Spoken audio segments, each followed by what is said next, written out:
लिया ना प्रश्न परिच्छेद, यहाँ से प्रारंभ करते हैं। ननुक्तम प्रमाणेतरयो लक्षणम क्षूणम नयेतरयोस्तु लक्षणम नोक्तम। जिस शिष्य को पढ़ा रहे हैं, टीका लिख रहे हैं जिस शिष्य के लिए, ऐसे विनय शिष्य ने उनसे प्रश्न पूछा कि आपने तो प्रमाण और प्रमाणाभास की चर्चा बहुत कर दी, लेकिन आपने नए और नयाभास, नए तरेस्तु, नए और उससे इतर यानी नयाभास, इसकी लक्षण उत्तम, इसका लक्षण आपने नहीं कहा।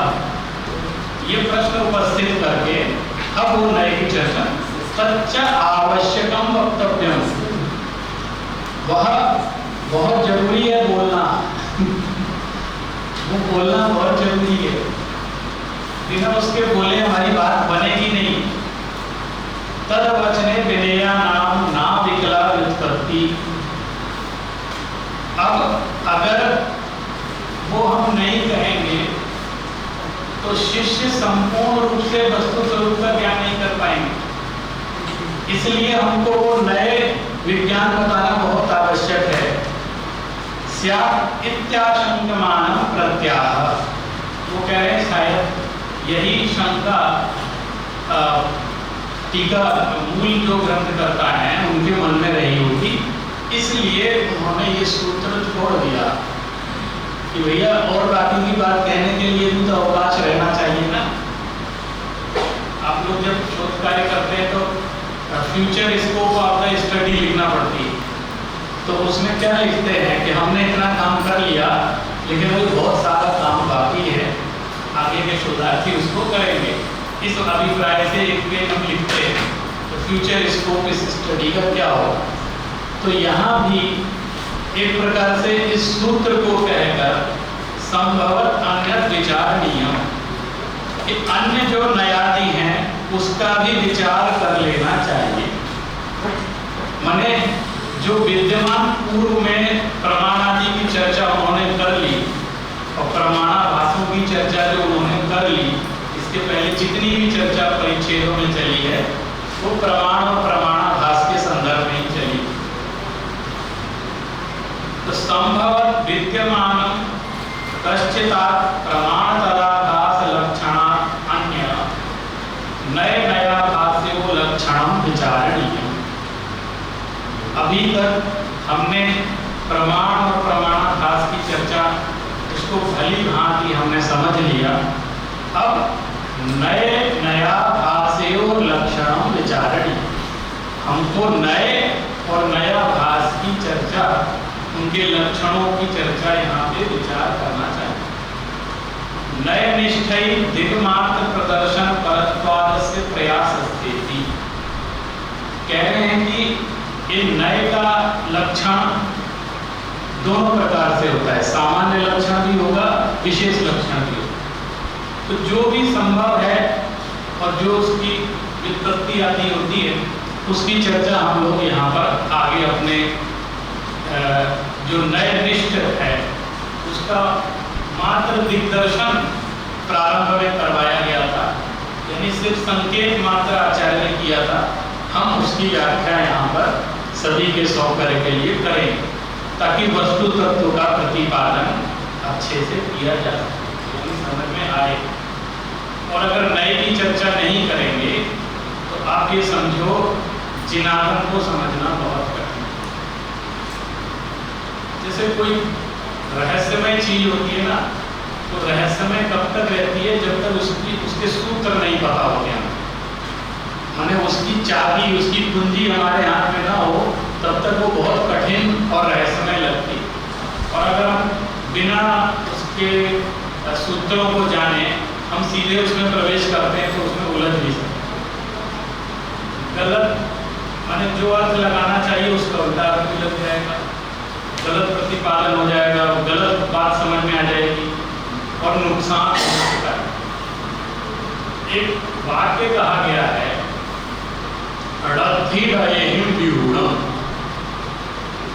माने जैन आगमों में जो कुछ भी कहा गया है वो नए के परिप्रेक्ष्य में कहा,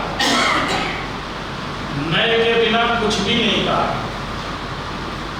जैसे आपको अगर जैन दर्शन समझना है, जिनागम में प्रवेश करना है, तो पहली कक्षा होगी कि आपको नए समझाया जाए, क्योंकि वहां पे विभिन्न अलग अलग अभिप्राय से, विभिन्न अपेक्षाओं से अनेक बातें कही जाएंगी और हर जगह ये स्पष्ट नहीं किया जाएगा कि ये इस अपेक्षा से कहा जा रहा है, ये बात बार बार नहीं कही जाएगी। तो ये पढ़ने वाले को पता होना चाहिए, उसको इतना अभ्यास होना चाहिए कि वो अर्थ का अनर्थ ना लगा ले। इसलिए नए के अभ्यास की बहुत आवश्यकता है। अगर आपको नए के ग्रंथों का यानी नए का प्रारंभ से ही बहुत अच्छे से अभ्यास करना हो तो एक आलाप पद्धति नाम का ग्रंथ है। उस ग्रंथ बहुत छोटा सा ग्रंथ है, सूत्रात्मक रूप से बात कही गई है और आरंभिक ग्रंथ है, प्रारंभिक आलाप पद्धति। इसको देवसेन का है, आचार्य देवसेन का आलाप पद्धति। आलाप पद्धति का अर्थ क्या हो गया? अगर सामान्य हिंदी में कहें तो बोलने की कला। तो आलाप पद्धति ग्रंथ पढ़ लें, उसके बाद जैन दर्शन को समझने की कोशिश। नहीं तो आप ये समझो कि ऐसा कहा गया है कि नए को समझना और नए को सही सही समझना माने तलवार के धार पर चलने जैसा है। अगर आप सही बैलेंस बना के नहीं चलेंगे, माने नए का मतलब है बैलेंस बना के चलें। अगर बैलेंस बना के नहीं चलेंगे तो पैर कट जाएगा और बैलेंस बना के चलेंगे तो पार भी लग जाएंगे। दोनों ही बातें हैं इसमें। इसलिए नए को विज्ञान कह सकते हैं, ये विशिष्ट ज्ञान है। जब तक इसका अभ्यास नहीं होगा, आप समझ लो मूल भगवान महावीर की वाणी का जो मूल हाथ है, उनके जो मूल भाव है, उसको समझना बहुत कठिन है। यहाँ जो हम चर्चा प्रारंभ कर रहे हैं, ये जो नए की चर्चा हो रही है, इन नयों का नाम मूल आगमों में आया है। जैसे अनियोग द्वार सूत्र, कषाय पाहुड़, षटखंडागम, जो मूल आगम कहे जाते हैं, माने जो भगवान महावीर की वाणी है, उनमें इन नयों का नाम ही नहीं आया, इसका उपयोग किया गया है वस्तु तत्व को समझाने के। माने जैसे पहला आपके सामने अभी नए आएगा नैगम में, तो वहां पे 4 कषायों को नैगम नए के माध्यम से समझा। माने उस रहस्य की गुत्थी सुलझाना भी बहुत कठिन है। कषाय पाहुड़ में कषायों का विवेचन नए के हिसाब से किया गया। तो आप ये समझ सकते हैं कि एक एक नए की कितनी कीमत है, जिसको अभी हम क्रम से यहाँ पर समझेंगे।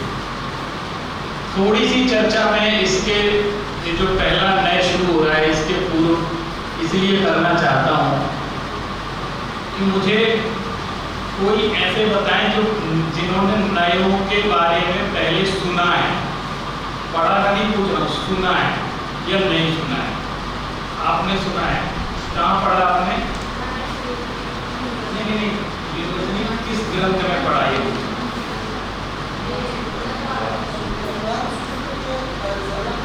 तत्पर सूत्र की कार्यशाला में जब पहला अध्याय चला होगा तब आपने सुना। ठीक है। नए की जब चर्चा चलती है तो कई तरह से उसके भेद होते हैं। पहले आप वो भेद भी समझ लो थोड़ा, फिर हमको जो ये शास्त्र में बताया है, क्योंकि यहाँ एक भेद को लेकर के चर्चा होगी इस ग्रंथ में। एक चर्चा चलती है, मैं बोर्ड यूज कर सकता हूँ।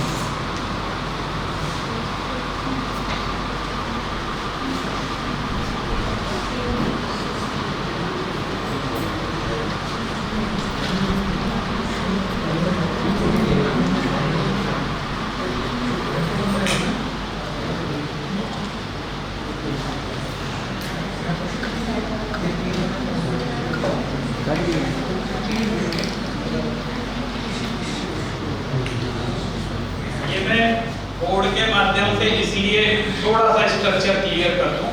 यहाँ हम जब टेक्स्ट पढ़ेंगे ना तो आपको कंफ्यूजन हो, इसलिए पहले यहाँ पे हम मोटा मोटा समझ लेते हैं, फिर उसके बाद टेक्स्ट में जाएंगे तो ज्यादा गहराई में भी बात समझेंगे। जैसे आप एक चीज देखना, हर चीज का जैसे मैंने कह दिया अभिप्राय होता है, इसी तरह जो जैन आगम हैं उनको आप मुख्य रूप से दो भागों में बांट सकते हैं, एक आध्यात्मिक ग्रंथ और एक सैद्धांतिक ग्रंथ। सैद्धांतिक ग्रंथों में टू दी पॉइंट बात कही जाती है, जैसा वस्तु का स्वरूप है, उसका जो भाव है, उसके बारे में वर्णन कर देते हैं। माने जो चीज जैसी उसका वो स्वरूप बताएंगे, उसको बताने का एक तरीका है। लेकिन आध्यात्मिक ग्रंथों में एक अलग दृष्टिकोण रहता है, वहां भाव पक्ष की प्रधानता